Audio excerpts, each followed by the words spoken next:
Atención telefónica. Tiene la amabilidad de atendernos el ministro de Salud de la provincia de Buenos Aires, el doctor Nicolás Kreplak. Ministro, ¿cómo le va? Reinaldo 7K se lo saluda. ¿Qué tal, Reinaldo? ¿Cómo estás? Buenos días. Bueno, muy bien. A ver, si le parece, dividimos los temas en dos grandes cuestiones, ¿no? Todo lo que tiene que ver con la cocaína adulterada y después le voy a hacer algunas preguntas con respecto al tema COVID, vacunación. En relación a lo que pasó, ahora que ya pasaron otras 24 horas, ¿no?, de la crisis en la que me imagino temieron todavía incluso una tragedia mayor. ¿Qué reflexión le merece, ministro? Sí, bueno, primero, tal cual, un momento de emergencia. Un momento de emergencia tiene una parte de seguridad y una parte sanitaria muy fuerte. La verdad que pudimos trabajar de una manera extraordinaria.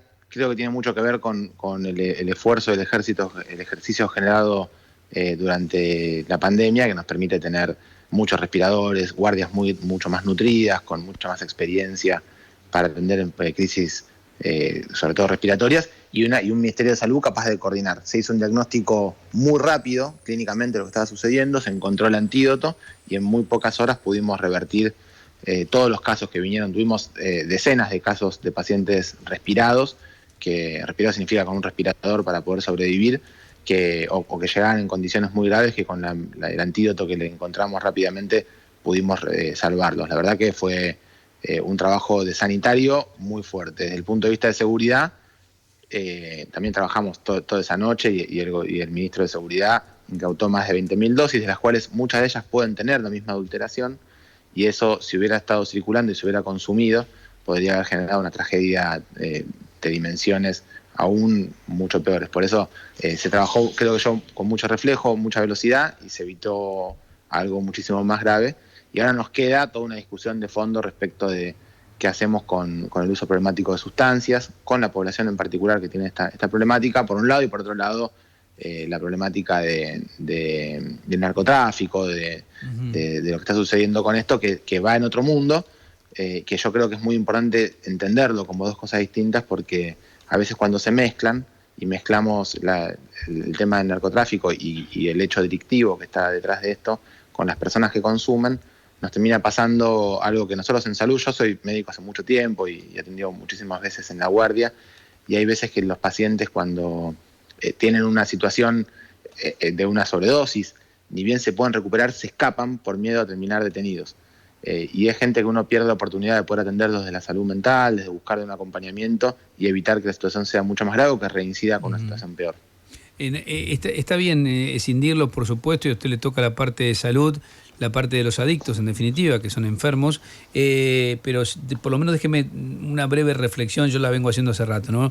Esta pelea contra el narcotráfico se está dando mal, y con resultados pésimos, ¿no?, para la Argentina. Esto está tan evidente, está tan claro, que hayan incautado ayer 20.000 dosis porque pasó esto, demuestra que lo podrían haber hecho sin que pasara esto, la incautación de las 20.000 dosis, ¿no? Esto habla a las claras de cómo el negocio se sostiene, porque es fabuloso, porque tiene recursos ilimitados.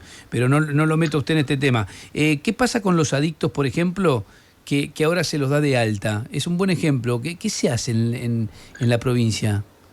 Nosotros lo que hicimos, en este caso en particular, pero que en verdad es como se trabaja habitualmente, acá lo que hubo fueron muchas personas juntas que además consumieron una sustancia que los puso en un riesgo muy grande, muchos de ellos sabiendo, lo consumieron igual, que había mucho riesgo.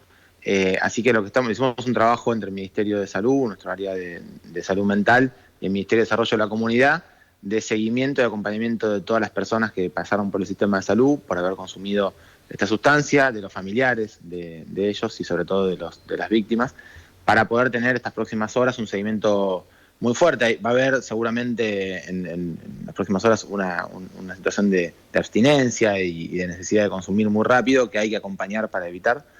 Pero también hay un trabajo que venimos haciendo hace bastante, que tiene dos partes. Una parte que es crecer el sistema de salud.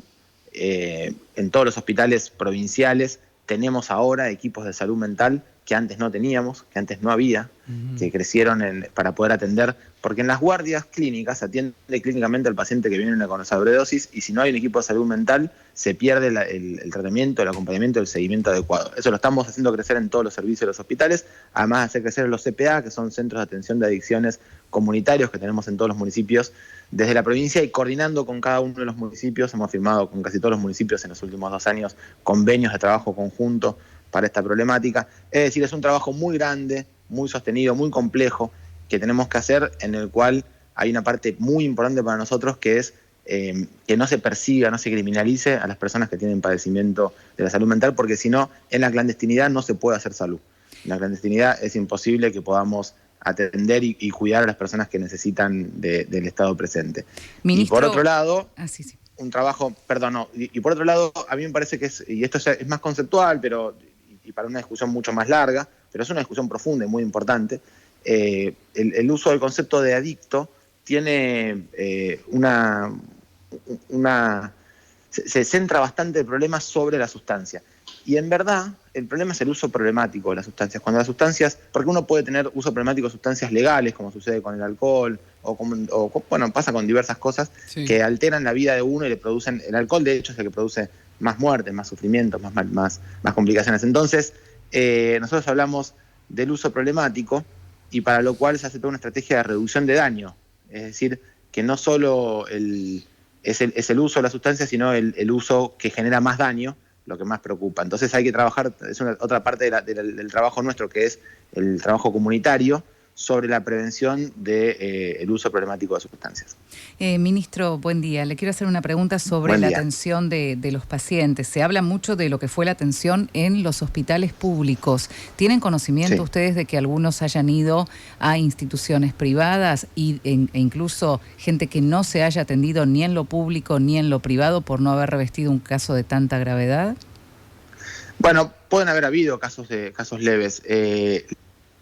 La mayor parte de las personas, y yo estuve interrogando como los médicos, charlando con personas que habían pasado por esta situación, era muy llamativo, muy impresionante, porque ellos...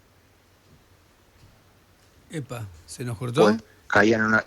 Hola. Ahora sí, se cortó brevemente.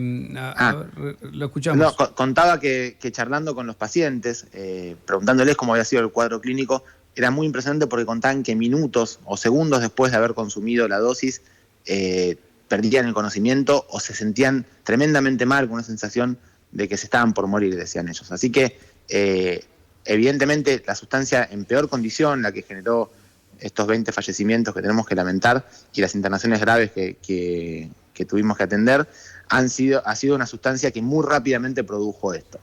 Han habido otras personas que han consultado, fueron 250 que consultaron en total, algunas con un cuadro un poco más leve, que pudimos resolverlo de otra forma. Así que yo no creo que haya habido de este tipo de intoxicación muchas personas que no hayan acudido al sistema de salud, porque tenía un cuadro muy grave. Casi todos, por también, al menos lo que tenían que ver con este lugar donde vendían y el precio que estaban vendiendo la sustancia, eran de sectores que están en el sistema público, casi exclusivamente. Yo no tengo registro en este momento que haya habido alguien en el sector privado. Había de algunos hospitales municipales y provinciales, pero del privado no tengo registro que se suceda. En general, la emergencia en Argentina es de uso de atención exclusiva del sector público, tenga o no tenga obra social. Las ambulancias, claro, y todo el sistema de traslado de emergencia lleva al sector público. Los mejores, los que tenemos más experiencia y trabajo en la emergentología, las redes más grandes de atención son las públicas, y estos fueron atenciones muy agudas, así que todo esto se atendió en el público, y yo no tengo registro de que haya habido algo en el privado. Ministro, uno de los reclamos de algunos familiares, que es reiterado, es que les cuesta, por ejemplo, lograr a veces la internación de un familiar. Ayer yo le cuento algo. Ayer yo hablé con la responsable del Cedronar, que ella decía que había, 700 lugares para internación, para seguimiento, y tuve una explosión acá en las redes de gente enojada, quejándose de las dificultades que tienen para lograr internar a alguien cuando esta persona no quiere, por ejemplo. Bueno, es una situación muy difícil, y es muy difícil simplificarla. sobre cada uno de los casos y cada una de las situaciones. Cada uno de estos problemas son problemas que ameritan equipos interdisciplinarios que los aborden, sobre cómo se resuelve. Cuando una persona adulta, libre, no quiere ser internada, aún estando en riesgo, entra en un juego, una situación muy compleja que está enmarcada en la ley. Hay varias leyes que acompañan y hay un equipo de profesionales que tiene que trabajar al respecto de esto. La familia se siente muy desamparada, no sabe cómo resolver estos problemas. La mayor parte de las personas con las que uno puede charlar en esta situación tan grave, incluso varios con los que hablamos en el día de ayer, están en situación de calle, sin familia. Así que hay que hacer un trabajo muy paciente. Es muy difícil, es uno de los grandes problemas que tenemos en todas las sociedades, no solo Argentina, en todo el mundo, sobre cómo atendemos a estas personas. Que haya disponibilidad del sistema de salud no es siempre suficiente, porque también hay que lograr que el sistema de salud dé la respuesta necesaria y logre persuadir a estas personas a que ingresen al servicio de salud atenderse. Así que es muy complejo, no es simplemente plazas y personas, sino que es un trabajo que tiene mucho de empatía, mucho de trabajo territorial. Son los trabajos que se hacen con las organizaciones de la sociedad civil, que trabajamos en los barrios, que participan las iglesias, que participan los clubes. Sobre eso trabajamos muchísimo, por eso estamos haciéndolo con desarrollo de la comunidad.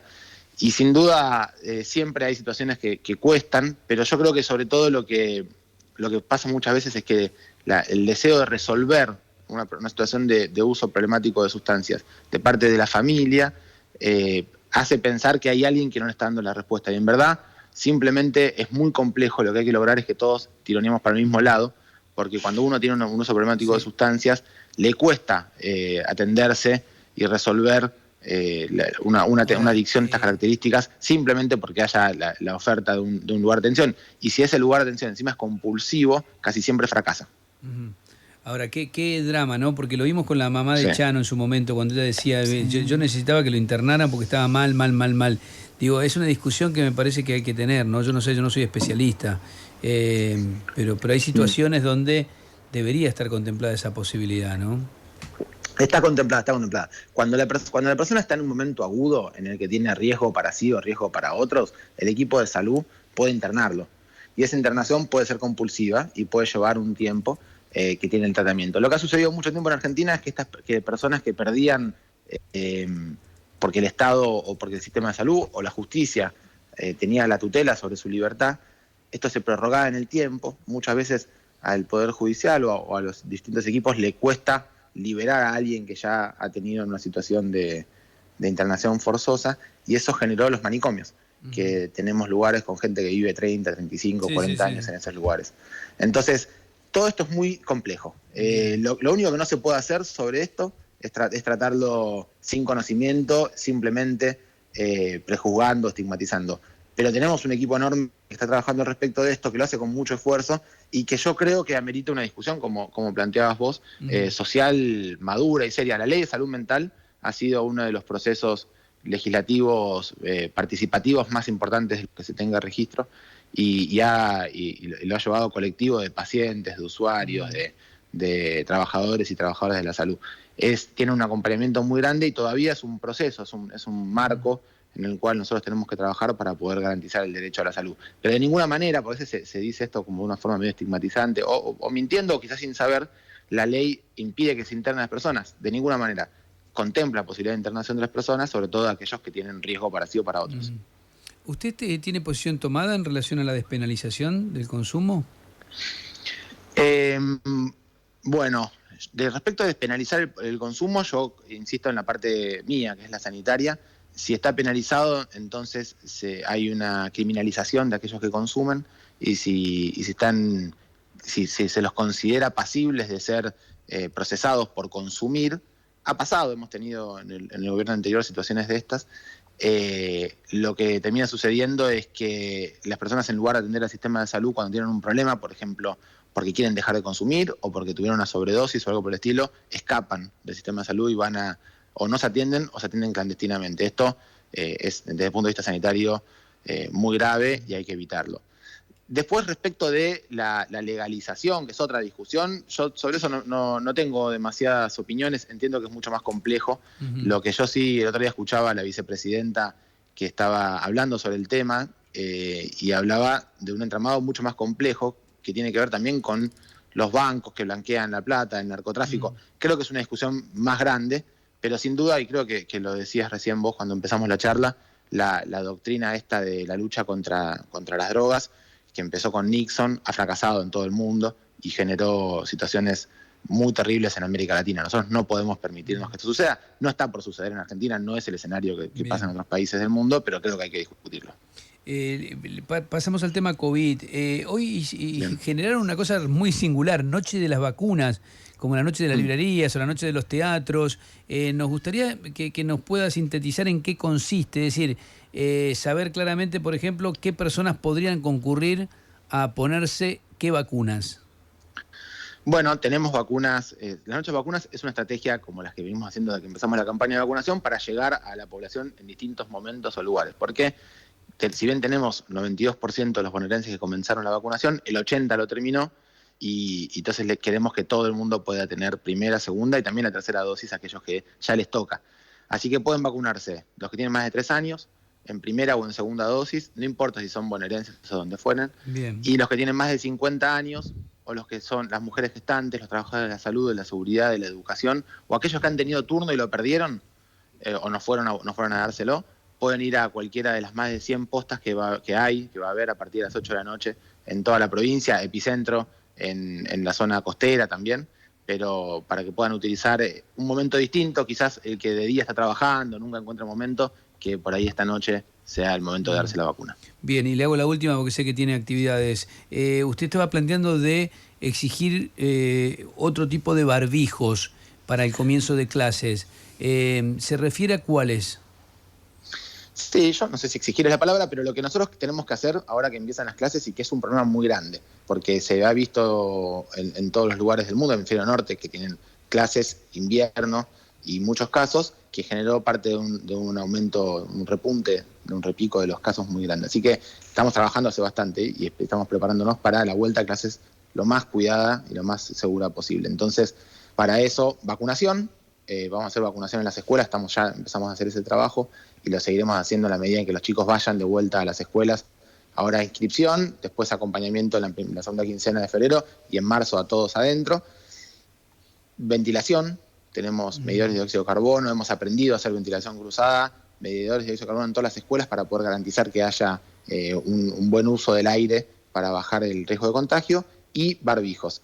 Lo que nosotros proponemos es que no sean tapabocas de tela, simplemente, sino que sean barbijos. Cualquiera de los barbijos quirúrgicos o cualquiera de los otros. Vamos a proveer desde el gobierno para que puedan tener barbijos de buena calidad y también, bueno, las familias lo pueden, por supuesto, proveer. Pero sobre todo, garantizar que lo usen bien, tapando la nariz y la boca y hablar sobre esto con los chicos y con el equipo educativo. Con estas 3 herramientas esperamos evitar que haya demasiados contagios en las aulas.